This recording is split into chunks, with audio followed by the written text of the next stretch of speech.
Next time, mind your rules and regs. Will do. Hey, so that was an awkward night there at the Grand Junction Police Department. I want to talk to you today about rules and regulations and how you can be successful in your child care center working with your local licensing specialist, your health department, these regulatory agencies. They can be on your side if you know how. Here we go. Hey everybody, I'm here with Daisy Thompson. She's my licensing specialist with Mesa County. And she just happened to come by today for an inspection, so we just got done going through files and we did a virtual walkthrough just the other day. That was a first. And so I thought, Daisy, let me take advantage of this opportunity and ask you a couple questions about relationships that you have for providers. So I mentioned earlier and I talked about reaching out to your licensing specialist or agent and asking questions. Why is that important? Anytime you want to change your facility or want to take advantage of something new that the community might have to offer, reaching out to your specialist is only going to benefit you.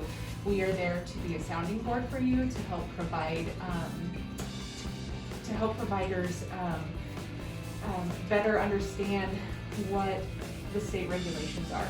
And so if you are trying to change your facility or go through a capacity change or an age change, we are going to help problem solve any concerns that you have or issues that you might have. Same with your health inspections. So we are your health inspectors as well. So if you need to have an extra sink or need another bathroom, we're going to be there to tell you what you need before you break ground on that construction. Right. So that you don't end up having to redo everything in the long run. Yeah. And I find, and we just talked about this too, about your licensing specialists and agencies, they want you to be successful. Yes. They need you as a part of their community and they want a strong one. So building those strong relationships are great. Absolutely. You've worked with me on several projects of, hey, just thinking about something. Can we go take a look and give me your idea? We just did, and you're like, hey, let me dig into that a little bit further, and then we'll revisit that. Yeah, and we don't always know the answers right off the top of our head, and there are things that just ebb and flow with the way rules and regs are written and what quality looks like. So we just really want to make sure that you have all of the information before you submit a change and spend money on that change. Good. Yeah. Thanks, Daisy. You're welcome. Thanks, guys. So let's dive into licensing and how and why it's such an important part of your business and why you need to be the expert. I didn't stay the night at the jail, but I appreciate my local PD and working with me and helping me out. These are family members of ours at one of our centers, so thanks guys, big shout out to you. I can tell you that one of the fears in our business is getting tied up and tangled up with licensing. We have so much liability and so much responsibility in our field. In the field of childcare, there's certainly a fear that many directors and owners have of making a mistake, whether it's an honest mistake or poor choices. So I want to share with you some of my experiences, some of my philosophies that I believe will really truly help you in your business, help your staff. So much of this is key, so let's jump right in. Again, I've talked about working with licensing in a professional role. Be professional, be the expert, be cordial, and be progressive when it comes to licensing. You need to be the expert. You need to dive into rules and regs. You need to know everything there is about policies, procedures, expectations that your local county has, your governing agency, everything from fire to policies and procedures that you need to follow within your center. Dive into the rules and regs. Grab the book and read it cover to cover. Go back to college, if you will. Grab your yellow highlighter or green, whatever color you prefer, and highlight interesting parts of the rules and regs. Things you want to go back, hand that rule and reg book over to your administrator, to some of your staff. When they cruise through that rules and reg books, they're going to pay special attention to areas that you've highlighted, notable areas for you and for your staff. You want your staff to be knowledgeable as well. I'm constantly blown away by directors or owners that try to keep staff in the dark. I hope that's not you. And if it is, I want to challenge you. There's all kinds of things that staff will do. Rates of their kids. I've mentioned this before in another one. Educate your staff, partner with your staff. If you're walking on eggshells when it comes to licensing and regulation, your staff know that. They're nervous, not so much for you, but for them, for the stability of their job. When you are proud of the quality of care that you provide, when you're proud of the policies and procedures that you have in place for your staff are going to feel that, they're going to embrace that, they're going to feel a lot better about their role in your center and the partnership in the long term. I've had great relationships with some licensing specialists, and I've had horrific relationships. I've sat with an attorney that we hired. I've retained a child care licensing specialist as a consultant before to help me through some tough, challenging times. And if you're in this business for 5, 10, 15, 20 years, you're gonna face some challenging times as well. And so be the expert, but realize there's resources around, people that have been there before you that can help you get through any of those tough challenges that you may face. All right, I talked about the rules and reg book. Make sure you've got your computer bookmarked to your state website and the rules and regs in there. And then you can use your computer to search rules and regs. Open up whatever document they have, a PDF file, what have you. Control F, type in a topic that you want to try to find in rules and regs and become, the expert in, whether it's ratio. Type in ratio, it'll come up maybe 40 times in that document, and go through and read everything about ratio. Type in playground, read everything about that. Learn how to search the rules and regs for specifics that you have. Your rules and regs book should have all kinds of little bookmarks and tabs. Train your staff. I recorded a staff meeting a couple years ago. It looks like this, have Isabel throw it up in the corner for us. Share that with your staff. Share it with your staff, because I spend an hour preparing my staff for some annual licensing inspections that were coming up. And I talked about how staff should interact with our licensing specialists, the do's and don'ts, things to say, things not to say. For example, tell them the truth. My mom always told me it's always easier to remember the truth because you lived it, right? Be honest and open with them, but don't overspeak, right? Answer their questions. Okay, give them your attention, but not your full attention. What I mean by that is, if you're serving lunch and you're transitioning with kids and your routine is to be supervising but interacting and eating with the kids, don't stop what you're doing, turn your back on the kids in order to give licensing your full attention. You can tell them if they caught you at a bad time or transition time, say, this is a really challenging time, as you probably know. Could you wait until nap time and then come back and visit with me? They need to respect your job, your role, the supervision that you're providing. So don't allow them to write you up for not doing your job while they distract you from doing your job. Okay, so empower your staff. And here's the thing, as an owner director, I always walk with my licensing specialist. So I want to walk around with them so I can help staff, guide staff with some of those decisions as well, and make sure there's an appropriate time to that, help answer questions, that kind of stuff. So have your staff watch that video and then give them an hour of continuing education. You can make a test out of that video for yourself, take notes first time, and then create a test for them, or have them turn in a page of notes, give them an hour of continuing education. Let's talk about some of the different types of partnerships and how you might get there with licensing. Be proactive. Follow the chain of command. If you have a question about licensing, get in the habit of calling or emailing your licensing specialist and ask them that question. Create that dialogue. Once you have regular dialogue with your specialist, you're building that relationship. You want to have those healthy relationships. If you avoid them and you only deal with them at the time of inspection, you don't have as great of a relationship to build on if you have to deal with some kind of challenge or adversity or issues. Okay, if you have a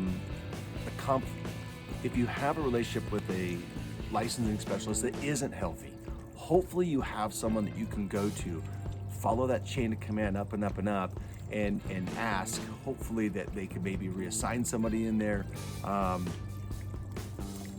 If you have a challenging relationship with a specialist, hopefully you can go up the chain of command and communicate that and ask for maybe a new specialist. You may not get one. Get somebody else involved, ask how you can hopefully work toward change. Just continue to advocate for professionalism, advocate for change. When a specialist comes and does an inspection at your facility, you've got to accept that there's probably going to be some things you've missed. Maybe somebody was vacuuming last night and they forgot to put the plug back on the outlet cover, okay? Or if you have the ones that turn it, the spring got broken and it didn't spring back to protect that outlet cover, so it was exposed, and you get written up for that. Accept it. Pick your battles, right? Pick your battles. Understand that you're going to have a few mistakes in there. Take those. Work with your staff. Train them to really have keen eyes to find issues in your program that you can fix. Okay. But then at the same time, make sure that you stand up for your program as well. So resilient surface around the playground area, for example, had an inspector take their tool and they measured. They go, oh, there's only 3 inches here, and we needed 6. And I said, hold on, where did you measure that again? Right at the bottom of the slide. I said, could I step in and take a look at that? Sure. I dug. I dug about 8 inches deep in completely loose gravel. And I said, do you want me to keep digging? They go, oh, I'm sorry. I obviously wasn't, I didn't do that right. So stand up for yourself. That's why I like to be with them. I want to see what they see and demonstrate to them that, hey, in some cases, actually what you're seeing is not the reality. So make sure you do your job and ask them to do their job professionally and cordially. We have video surveillance through our program. So just like this image here shows you in our office, we have cameras. And so when we do our final meeting with licensing at the end of that meeting, those are automatically recorded. Some of the interactions with staff are automatically recorded. So sometimes you may need to review that. These cameras have really saved my tail before, because I was able to forward a video of a really poor job that a licensing specialist did in my program, where they were wanting to file a false report, and we had clear evidence and we discussed it, but they were just kind of being mean at that time. That video helped me. I was able to forward that to the state licensing office. Again, standing up for yourself. So that's a good one. Let's say you have some staff members that are continuing getting violations by you. So we have a director checkup, and once a month, admin goes through and does kind of like a mock licensing inspection. Now, of course, we do daily checks and weekly checks, and we're in there all the time. They get kind of an official report once a month that helps staff reflect, and it helps us look at the history of how much my staff are really on top of all things safety, right? And kind of gets, it's part of their reflection, their evaluation, semi-annually and so forth. If you have staff that are struggling, put them on a task.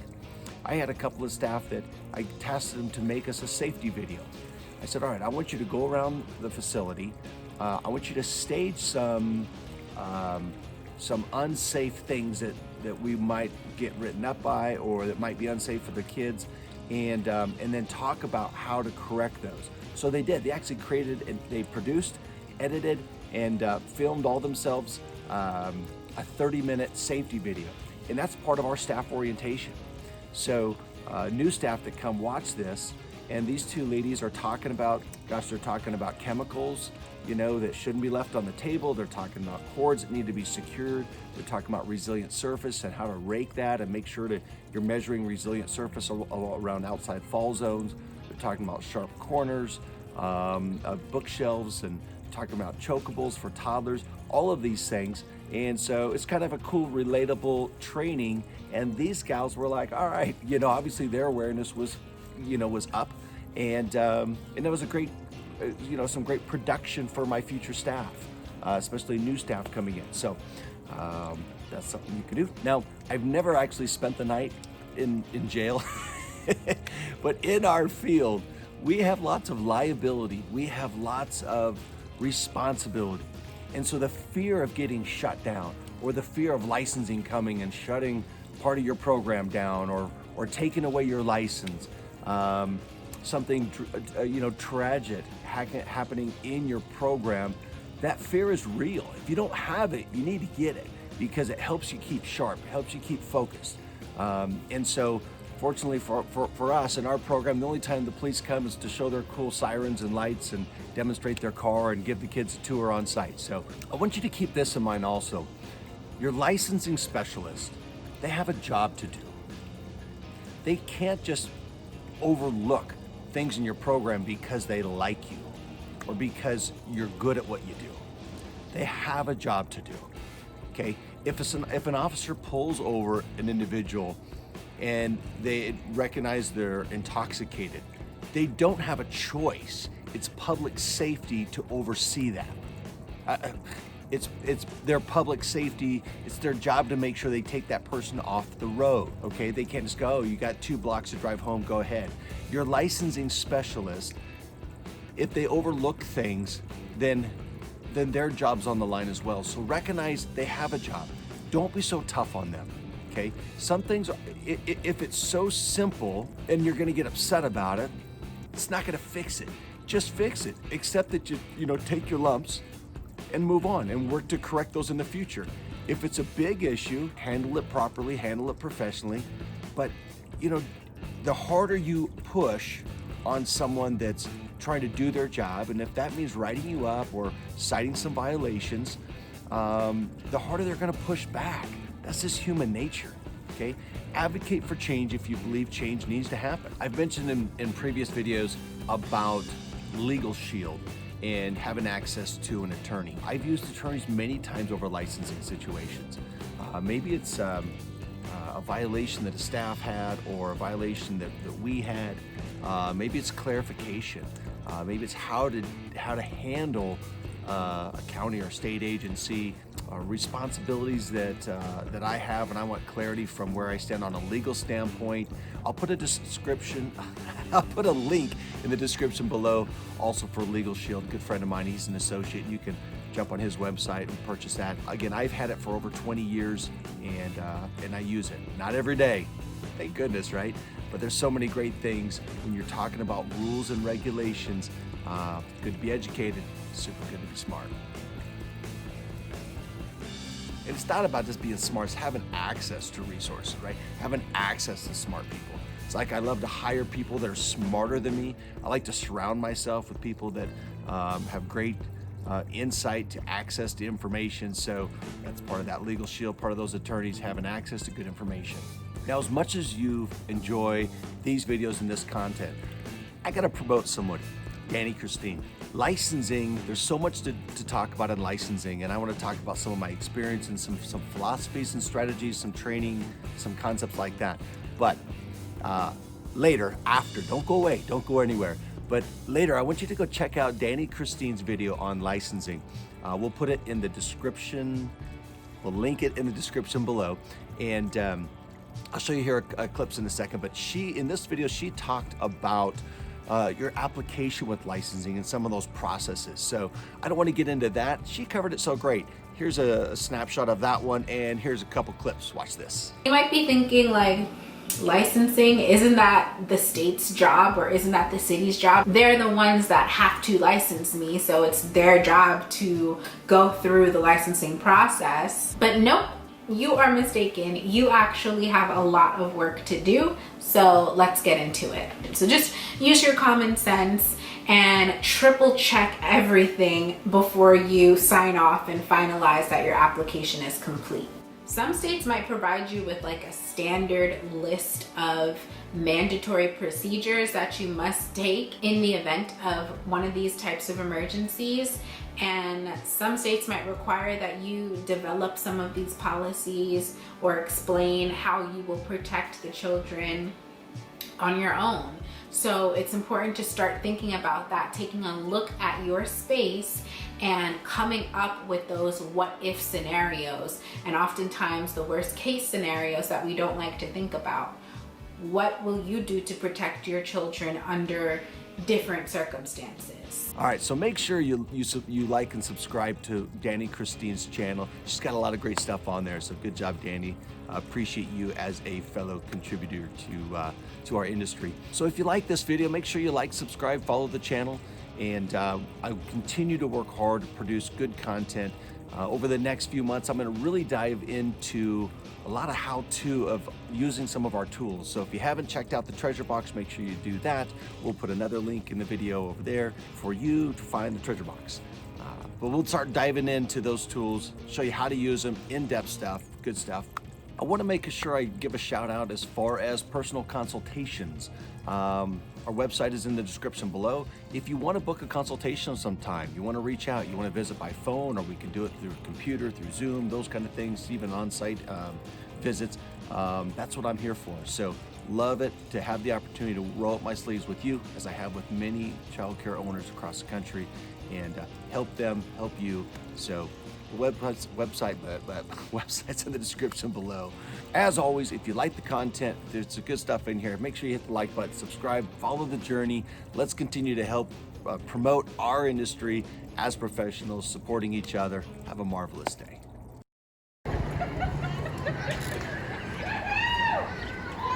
Not really sure how this works. All right. So we now just sit back and see the car. Oh yeah, that's probably a good idea. All right. We'll have a seat. That's comfy. Okay, see you later. But